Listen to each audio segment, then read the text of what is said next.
Last night, the President of the United States stood in front of the nation and said 4 words that no one expected this soon.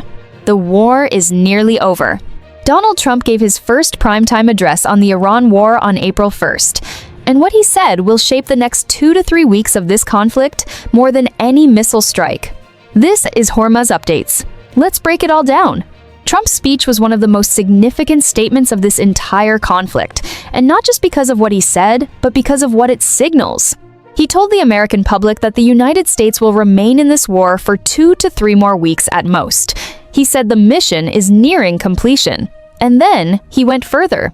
He warned Iran directly, if no deal is reached in that window, the US will hit Iran back to the Stone Ages. He specifically named electric grids and power plants as target civilian infrastructure that would cause mass suffering. That is not a military threat. That is a humanitarian ultimatum. At the same time, Trump described Iran's current leadership as, and this is his exact framing, less radical and much more reasonable than before. He said Washington is already pushing talks through intermediaries. So in a single speech, Trump delivered both a threat and an opening. He also made a claim worth noting. The US does not need a formal ceasefire deal to withdraw. He said once objectives are met, American forces will leave deal or no deal. And he expects oil prices to fall sharply once that happens. This is a man trying to end a war on his terms, on his timeline, before the domestic cost gets any higher. Trump gave us something rare in wartime actual numbers. He claimed the US and its allies have struck over 13,000 targets inside Iran since the war began. Around 3,000 targets remain. Think about that for a moment. 13,000 strikes on a country the size of Iran that is a systematic dismantling of an entire military architecture. According to Trump and Israeli officials, the results are significant. Iran's navy largely destroyed. Iran's air force crippled. Its ballistic missile production capacity severely degraded. Its nuclear program set back by years.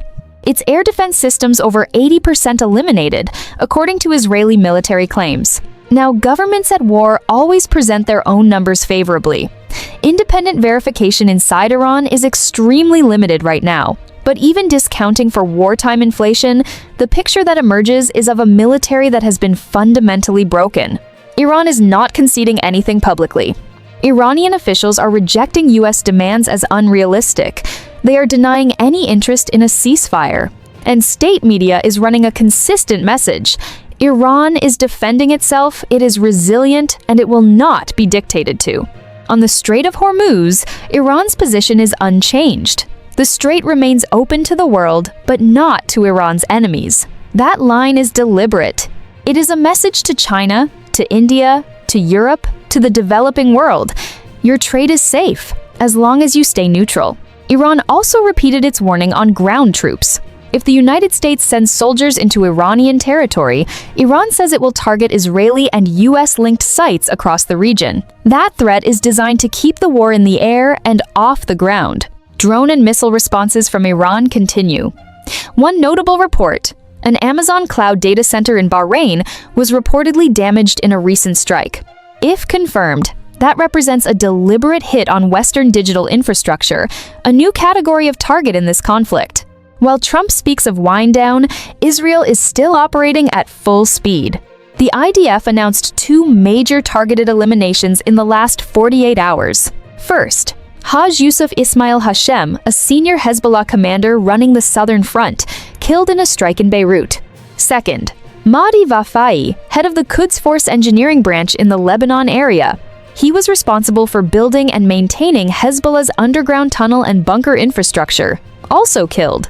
These are not random strikes. Eliminating an engineering commander who builds tunnels is a long-term strategic move. It degrades Hezbollah's ability to rebuild its underground network for years to come. Israel's prime minister also released a statement still circulating widely today. He said, and I'll paraphrase, that enemies come and go, but Israel's determination and capability to stand against them are what guarantee its future. The message from Tel Aviv is clear. Whatever Trump's timeline is, Israel is not done yet. Here is what today actually tells us stripped of the noise. Trump wants out. He has a 2 to 3 week window he has stated publicly, which means he has now created a deadline for himself.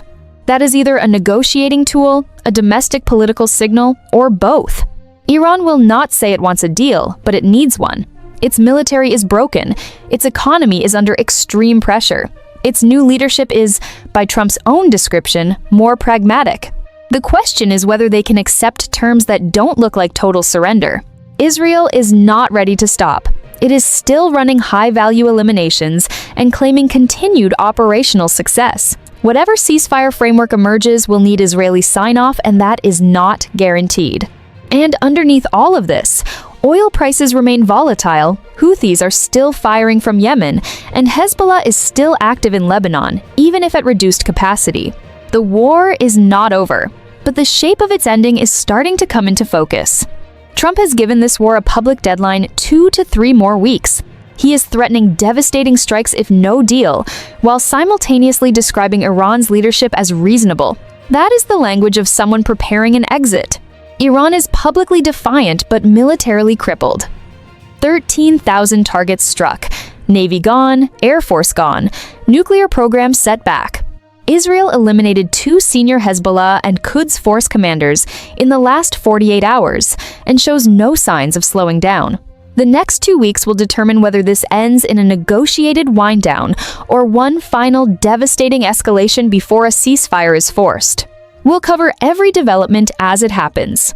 If you're watching for the first time, subscribe. We post every single day. Share this with someone who's trying to make sense of what's happening. See you tomorrow.